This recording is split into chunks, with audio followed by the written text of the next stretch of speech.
अजब गजब फैक्ट 2020। साथियों, जय श्री राम। अजब गजब फैक्ट 2020 में आज हम आपको भगवान श्री हनुमान जी के बारे में 20 ऐसे तथ्यों के बारे में जानकारी देंगे जो सचमुच आपको चौंका देंगी। आइए शुरू करते हैं। Fact number 1। हनुमान भगवान का असली नाम मारुति है। जब बचपन में उन्होंने सूर्य को निगल लिया था, तब इंद्र ने वज्र से उनकी ठुड्डी पर प्रहार किया था, जिससे उनका जबड़ा बिगड़ गया। तब से उनका नाम हनुमान रख दिया गया। संस्कृत में हनु का मतलब जबड़ा होता है। Fact number 2। राम भक्त हनुमान को शिव का अवतार माना गया है। पौराणिक कथा के मुताबिक जगत पालक भगवान श्री विष्णु जी ने धर्म की स्थापना के लिए राम अवतार लिया था। तब शिव ने अपने आराध्य भगवान श्री विष्णु जी की मदद के लिए हनुमान अवतार लिया था। Fact number 3। भगवान हनुमान के 5 भाई हैं। ब्रह्मांड पुराण के अनुसार अंजना और केसरी के कुल 5 पुत्र थे, जिनमें से हनुमान जी सबसे बड़े थे। उनके बाकी 4 भाई थे, मतिमान, श्रुतिमान, केतुमान और द्रतिमान। महाभारत में कुंती पुत्र भीम को भी उनका भाई बताया गया है। Fact number 4। एक बार भगवान हनुमान ने माता सीता को माथे पर सिंदूर लगाते हुए देखा और पूछा कि वो केसरी सिंदूर क्यों लगाती है, जिसके लिए सीता ने समझाया कि सिंदूर श्री राम की लंबी उम्र, उनके प्रति उनके प्रेम और सम्मान का प्रतिनिधि है। श्री राम के प्रति निष्ठावान भगवान हनुमान ने भी खुद को केसरिया रंग लिया। हनुमान के इस कार्य से प्रभावित होकर भगवान राम ने वरदान दिया कि जो लोग भविष्य में सिंदूर से हनुमान की पूजा करेंगे, उनकी सभी कठिनाइयां दूर हो जाएंगी। यही कारण है कि आज भी सब भगवान हनुमान की मूर्ति को सिंदूर से रंगकर अपनी मनोकामना पूर्ति की प्रार्थना करते हैं। Fact number 5। भगवान हनुमान एक ब्रह्मचारी थे और फिर भी उनका मकरध्वज नामक एक पुत्र था। कहा जाता है कि अपनी अग्निमय पूंछ से लंका को जलाने के बाद उन्होंने अपनी पूंछ को ठंडा करने के लिए समुद्र में डुबो दिया। वहां उनके शरीर का पसीना एक मछली ने निगल लिया और मकरध्वज का जन्म हुआ। Fact number 6।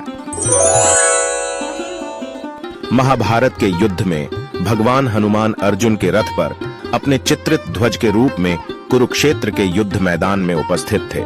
भगवान हनुमान की उपस्थिति ने रथ और सवार सभी को सुरक्षा प्रदान की थी। जैसे ही लड़ाई समाप्त हुई, हनुमान जी रथ के ध्वज से अपने मूल रूप में आए, वैसे ही खाली रथ जलकर राख हो गया। Fact number 7। भगवान कृष्ण द्वारा दिए गए उपदेश भगवत गीता को सुनने वाले प्रथम 4 लोगों में श्री हनुमान जी भी थे। अन्य 3 अर्जुन, संजय और बर्बरीक थे। Fact number 8। ऐसा कहा जाता है, लंका विजय और भगवान राम के राज्याभिषेक के बाद हनुमान जी हिमालय पर्वत पर चले गए और हिमालय की दीवारों पर राम की कहानी को अपने नाखूनों से उकेराल। जब महर्षि वाल्मीकि अपने द्वारा रचित रामायण को दिखाने के लिए हनुमान जी के पास गए, तो उन्होंने दीवारों को वर्णित रामायण को देखकर उदास हो गए, क्योंकि वाल्मीकि का मानना था कि हनुमान जी द्वारा रचित रामायण श्रेष्ठ है और उनके द्वारा रचित रामायण की ओर किसी का ध्यान नहीं जाएगा। हनुमान जी ने जब वाल्मीकि को उदास देखा, तो वह उनकी समस्या समझ गए और उन्होंने अपने द्वारा रचित रामायण को मिटा दिया। Fact number 9।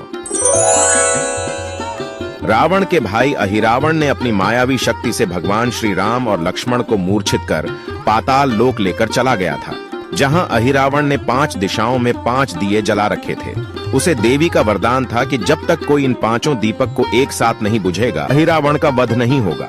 अहिरावण की इसी माया को समाप्त करने के लिए हनुमान जी ने 5 दिशाओं में मुख किए, पंचमुखी हनुमान का अवतार लिया और 5 दीपकों को एक साथ बुझाकर अहिरावण का वध किया और भगवान राम और लक्ष्मण उसके बंधन से मुक्त हुए। Fact number 10। हिंदू इतिहास और पुराण अनुसार ऐसे 7 व्यक्ति हैं जो चिरंजीवी हैं, अमर अजर है, जिनमें अश्वत्थामा, राजा बलि, व्यास जी, हनुमान जी, विभीषण, कृपाचार्य, परशुराम जी है। यह सब किसी न किसी वचन, नियम या शाप से बंधे हुए हैं और ये सभी दिव्य शक्तियों से संपन्न है।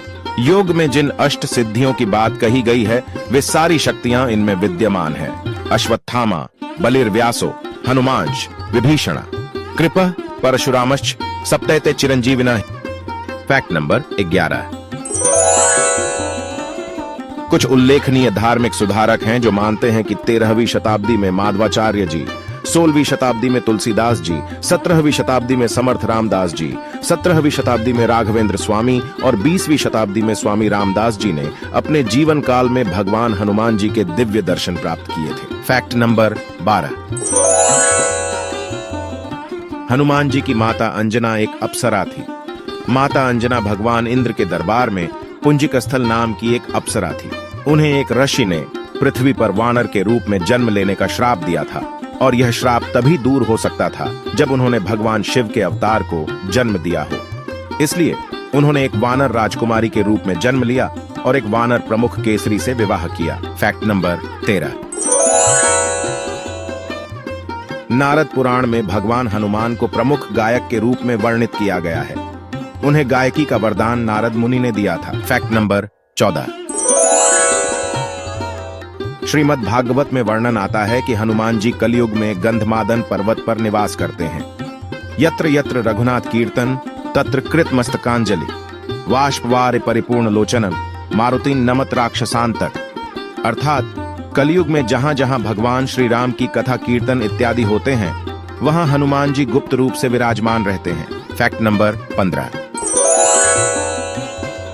पहले भी कई संतों और साधुओं ने हनुमान जी की श्रद्धा में स्तुति लिखी है, लेकिन क्या आप जानते हैं सबसे पहले हनुमान जी की स्तुति किसने की थी?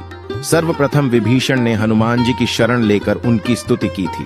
विभीषण को भी हनुमान जी की तरह चिरंजीवी होने का वरदान मिला है।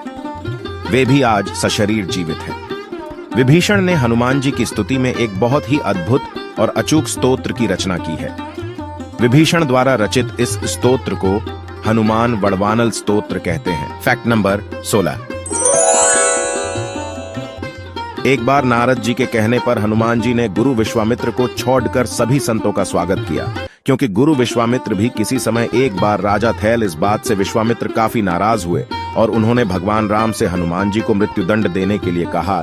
चूंकि विश्वामित्र भगवान राम के गुरु थे, अतः वे उनके आदेश को टाल नहीं सके और हनुमान जी पर वाणों की बौछार कर दील अपने तरफ वाणों को आता देखकर हनुमान जी राम नाम का जाप करने लगे, जिसके कारण सभी वाण लौट गए। यह देखकर भगवान राम ने ब्रह्मास्त्र का प्रयोग किया, लेकिन ब्रह्मास्त्र भी ध्यानमग्न हनुमान जी की प्रदक्षिणा कर वापस लौट गया। यह देखकर भगवान राम ने हनुमान जी को मृत्युदंड का विचार त्याग दिया। Fact number 17। भगवान राम जी के समान हनुमान जी भी मां जगदम्बा के अनन्य भक्त थे। हनुमान जी सदैव मां जगदम्बा के आगे आगे उनकी सेवा के लिए चलते हैं तथा मां जगदम्बा के पीछे भैरव उनकी सेवा में लिए उनके पीछे रहते हैं। यही वजह है हर मंदिर जहां माता की प्रतिमा विद्यमान होगी वहां बजरंगबली की प्रतिमा भी अवश्य होती है। कहीं कहीं पर पवन पुत्र की गाथा माता वैष्णो देवी से भी जोड़ी जाती है। Fact number 18।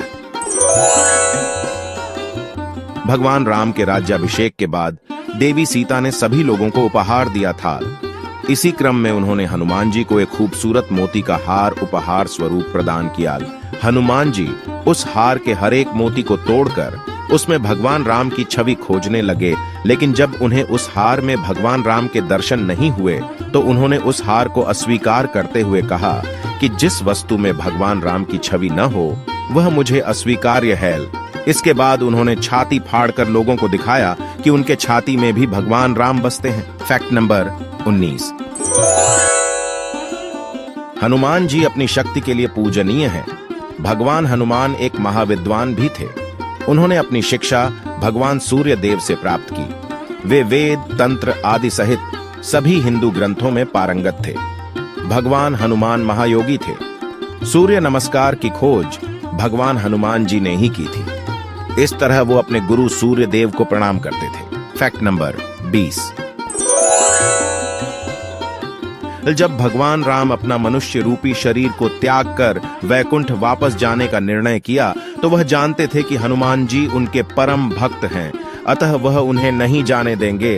अतः उन्होंने अपनी अंगूठी को पाताल लोक में गिरा दिया और हनुमान जी को उसे ढूंढ कर लाने का आदेश दिया।